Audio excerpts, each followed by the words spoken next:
اور پھر جب یہ اس طریقے سے اپنی شہادت کو پیش کر رہا ہے، یہ پورے راستے کو چل رہا ہے، تو پھر اس کے راستے میں بہت سی چیزیں ایسی آئیں گی جو اس کو منحرف کریں گی اس کے راستے سے. تو کیا وہ منحرف ہو پاتا ہے یا نہیں ہو پاتا ہے؟ میں بالکل ابھی آپ کو ایک بند الفاظ میں لے کے چل رہا ہوں، اور انشاءاللہ آخر میں مقصد اس کا میں بیان کروں گا. لہٰذا امام کی یہ 4 باتیں. اب آئیے آپ مکے کی زندگی دیکھیے. مکے میں بہت دن تک امام نے زندگی گزاری، پھر آپ کربلا پہنچے، اور کربلا میں بالکل وقت آخر کے جب ساری شہادتیں پیش کر چکے ہیں اور خود جنگ کے لیے آئے ہیں، تو ایک جملہ جو بہت مشہور ہے کہ مجھے یہ بتا دو کہ کیا میں نے حلال محمدی کو حرام کر دیا؟ بے شک ہاں. کیا میں نے حرام محمدی کو حلال کر دیا؟ آواز آئی کہ نہیں، ایسا کچھ نہیں کیا.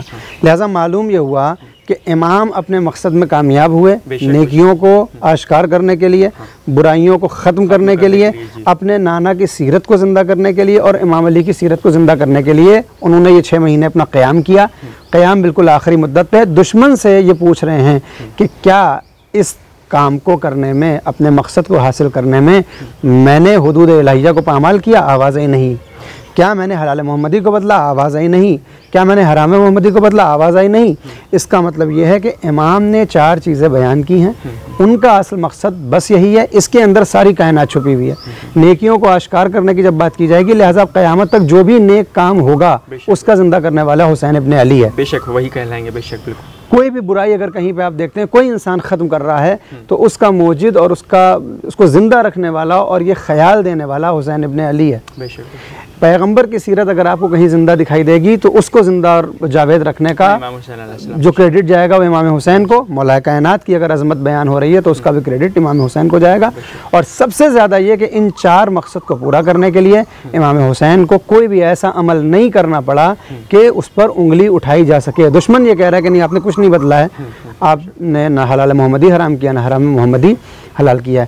لہٰذا امام یہ چاہتے تھے کہ اب میں جب نکل رہا ہوں اس قیام کے لیے، تو اب میرے بعد جو دنیا آنے والی ہے اس کی نگاہ میں بھی بس یہ 4 چیزیں رہیں، مگر خیال یہ رہے کہ کہیں ایسا نہ ہو کہ اچھائی کو آشکار کرنے کے لیے، برائی کو ختم کرنے کے لیے انسان حلال محمدی کو چھوڑ دے، انسان حرام محمدی کو چھوڑ دے. ایسا نہ ہو کہ انسان اپنی دل کی خواہشات پوری کرنے کے لیے قرآن کو طاق پہ رکھ دے اور کہے کہ ہم امت کی اصلاح کے لیے نکلیں. یعنی کہ مولانا صاحب کا کہنے کا مطلب یہ کہ حلال محمدی اور شریعت محمدی کو ہم اپنے ساتھ میں رکھتے ہوئے، محفوظ رکھتے ہوئے کردار پر عمل کریں تو ہماری دنیا اور آخرت سنور سکتی ہے اور ہم حق کی طرف چلے جائیں گے. بالکل بالکل. اور امام کا یہی مقصد تھا. اچھا اچھا. بالکل یہی مقصد. بہتر ہے بہتر ہے. اگلے سوال کو اور ہم شامل کرنا چاہیں گے. فی الحال ہم چاہیں گے کہ اپنے جو ہمارے نوخان ہیں علی جناب دلاور حسن صاحب، ان کی خدمت میں چلیں گے کہ وہ پہلے ہمارے ویورز، ہمارے جو ناظرین، جو مومنین ہیں، ان کے لیے ایک نوحہ پیش فرمائیں. دیکھ کر بابا کا لاشا ایک بیٹا رو دیا، رہ گیا جس دم اکیلا ایک بیٹا رو دیا، غم کی زنجیروں میں جکڑا ایک بیٹا رو دیا، دیکھ کر بابا کا لاشا ایک بیٹا رو دیا، ناتواں بیمار لاغر اور سفر کی سختیاں دیکھ کر ہمراہ اپنے سر برہنا بیبیاں، غم کی زنجیروں میں جکڑا ایک بیٹا رو دیا، دیکھ کر بابا کا لاشا ایک بیٹا رو دیا، ساتھ میں اہل حرم ہیں اور سب ہیں ننگے سر، کربلا سے شام تک جائیں گے کیسے سوچ کر، غم کی زنجیروں میں جکڑا ایک بیٹا رو دیا، دیکھ کر بابا کا لاشا ایک بیٹا رو دیا۔ جو مصیبت آئی عابد پر پڑھی ناد علی، کربلا سے شام تک جا بھی کوئی ٹھوکر پڑی، غم کی زنجیروں میں جکڑا ایک بیٹا رو دیا، دیکھ کر بابا کا لاشا ایک بیٹا رو دیا۔ جب ستم نے اپنا انداز ستم بدلا نہیں، راستے بھر بے کسی نے ساتھ جب چھوڑا نہیں، غم کی زنجیروں میں جکڑا ایک بیٹا رو دیا، دیکھ کر بابا کا لاشا ایک بیٹا رو دیا۔ شام کے زندان میں جس دم سکینہ مر گئیں، اور اپنے بھائی کو ایک دم اکیلا کر گئیں، غم کی زنجیروں میں جکڑا ایک بیٹا رو دیا، دیکھ کر بابا کا لاشا ایک بیٹا رو دیا۔ کر رہا ہوں میں بیاں بیمار کا حزن و ملال، آ رہے ہیں ذہن میں عشرت مصائب کے خیال، غم کی زنجیروں میں جکڑا ایک بیٹا رو دیا، دیکھ کر بابا کا لاشا ایک بیٹا رو دیا۔ جناب جو ابھی آپ نے بہت اچھی بات بتائی کہ امام حسین علیہ السلام نے کربلا کے میدان میں اپنی اور اپنے عزیزوں کی جو قربانی دی، تو انہیں نے ایک خاکہ کھینچ دیا کہ یہ باطل ہے، جو برائی کرتا ہے، جو غلط کر رہا ہے، جو کچھ شریعت محمدی کو پامال کر رہا ہے، جو حلال جو حرام کو انجام دے رہا ہے، وہ باطل پرست ہے، اور جو نیک کام انجام دے رہا ہے، جو عبادتیں کر رہا ہے، جو لوگوں کی مدد کر رہا ہے، جو انسانیت کو بچا رہا ہے، وہ جو ہے اگر ہم دیکھیں تو وہ صراط مستقیم کہلایا جائے گا۔ امام حسین السلام نے بتا دیا کہ حق کی طرف اگر رہو گے تو تمہیں انسانیت کی مدد کرنا پڑے گی اور سب کے ساتھ نیکی اور اچھا سلوک کرنا پڑے گا، تبھی تم میری طرف آ سکتے ہو۔ اگلا سوال میں اور شامل کرنا چاہوں گا جناب مولانا صاحب کہ 1400 سال میں امام کی قربانی کا جو اثر مرتب ہوا وہ کیا ہوا اور اس کو آپ کس نظریے سے دیکھتے ہیں؟ اچھی بات ہے۔ دیکھیں ایک مقولہ ہے بڑا مشہور، آپ نے بھی سنا ہوگا، ہم جب مجلسیں پڑھتے ہیں تو اس میں ایک جملہ دہرایا جاتا ہے مصائب کے وقت، کلو ارضٍ کربلا کلو یومن عاشورہ۔ اس کا مطلب یہ ہے کہ ہر زمین دنیا کہیں بھی ہے وہ کربلا ہے، اور کوئی بھی دن ہو، چاہے وہ عید ہی کا دن ہو، وہ عاشور ہے۔ اس کا مطلب کیا ہے؟ بہت سے لوگ یہ سوچتے ہیں کہ یعنی ہر وقت ہم غم کریں، اور یہ سوچ کے وہ عید کے دن بھی کالے کپڑے پہنتے ہیں، جو بالکل بدعت ہے۔ اس کا مقصد یہ ہرگز نہیں تھا۔ اس کا مطلب یہ تھا کہ جہاں جہاں پر زمین پھیلی ہوئی ہے وہاں ایک کربلا کی جنگ آپ کو دکھائی دے گی۔ کربلا کی جنگ کیا ہے؟ یعنی حق اور باطل کی جنگ۔ بس یہی ٹکراؤ اگر ہم دیکھیں ہر جگہ، ہر جگہ ہے، بالکل ہر جگہ، اور آپ کو وہاں فیصلہ کرنا ہوگا کہ ہمیں کدھر جانا ہے، بالکل، باطل کے، اور یہ ہر روز ہو رہا ہے، ہر روز ہو رہا ہے۔ آپ اپنے ہندوستان میں دیکھیے، آپ اپنے پڑوسی ملکوں میں دیکھیے کہ دو لوگ آپس میں جھگڑا کر رہے ہیں، اس میں ایک حق پہ ہے اور ایک باطل پہ۔ جب دو لوگ جھگڑیں گے تو اس میں ہوگا ہی یہی کہ ایک حق پہ ہوگا اور ایک باطل پہ ہوگا۔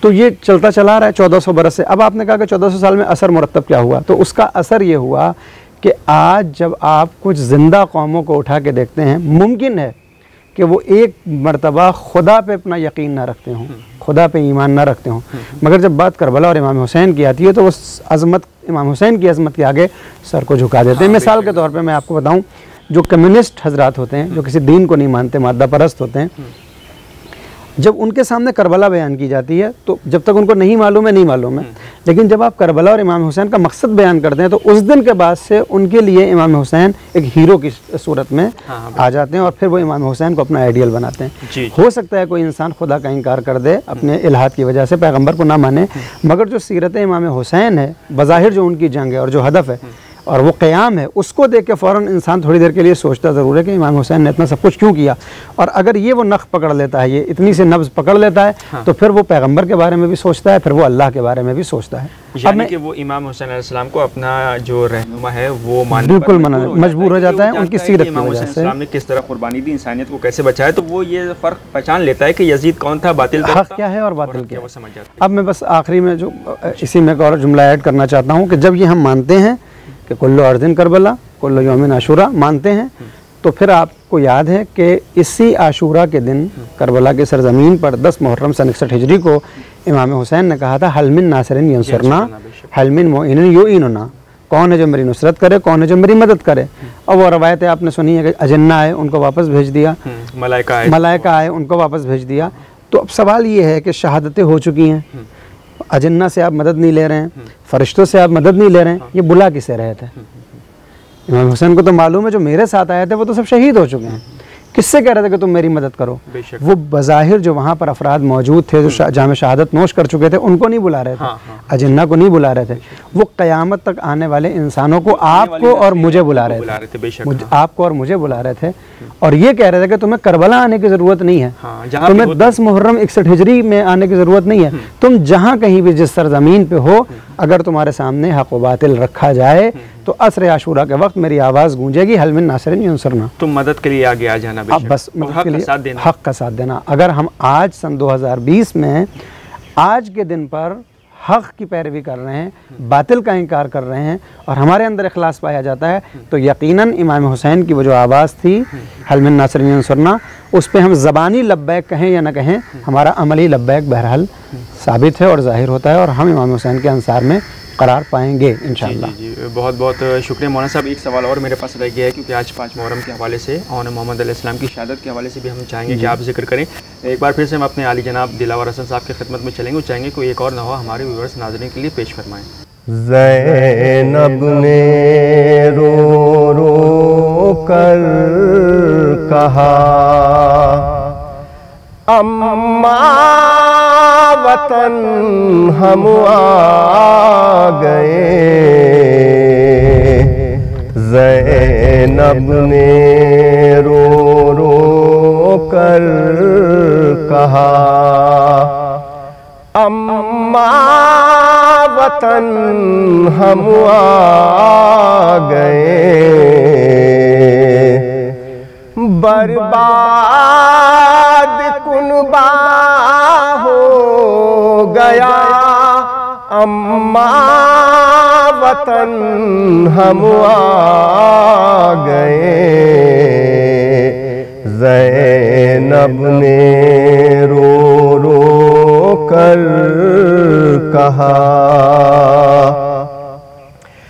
اکبر نہیں اصغر نہیں قاسم نہیں سرور نہیں، پڑھتے ہوئے یہ مرثیہ اماں وطن ہم آ گئے. زینب نے رو رو کر کہا جینے کا کم امکان تھا مرنے کا ہر سامان تھا طے کر کے رستہ موت کا اماں وطن ہم آ گئے. زینب نے رو رو کر کہا ہر ایک مصیبت عام تھی دشمن سپاہ شام تھی کہتے ہوئے مشکل کشا اماں وطن ہم آ گئے. زینب نے رو رو کر کہا سب کچھ لٹا کر داشت میں حق کو بچا کر داشت میں کرتے ہوئے شکر خدا اماں وطن ہم آ گئے. زینب نے رو رو کر کہا خیمے جلے چادر چھنی قیدی بنے درے لگے اتنی بڑھی ہم پر جفا اماں وطن ہم آ گئے. زینب نے رو رو کر کہا خنجر لیے تھے اہل شر تھی زندگی زیر و زبر کربل میں قتل عام تھا اماں وطن ہم آ گئے. زینب نے رو رو کر کہا ماہ محرم کی قسم شبیر کے غم کی قسم رکھنے کو گھر میں تعزیہ اماں وطن ہم آ گئے. زینب نے رو رو کر کہا کاغذ پر ہوتا تھا قلم پلکیں بھگوتا تھا قلم کاغذ پر ہوتا تھا قلم پلکیں بھگوتا تھا قلم عشرت نے جب نوحہ کہا اماں وطن ہم آ گئے.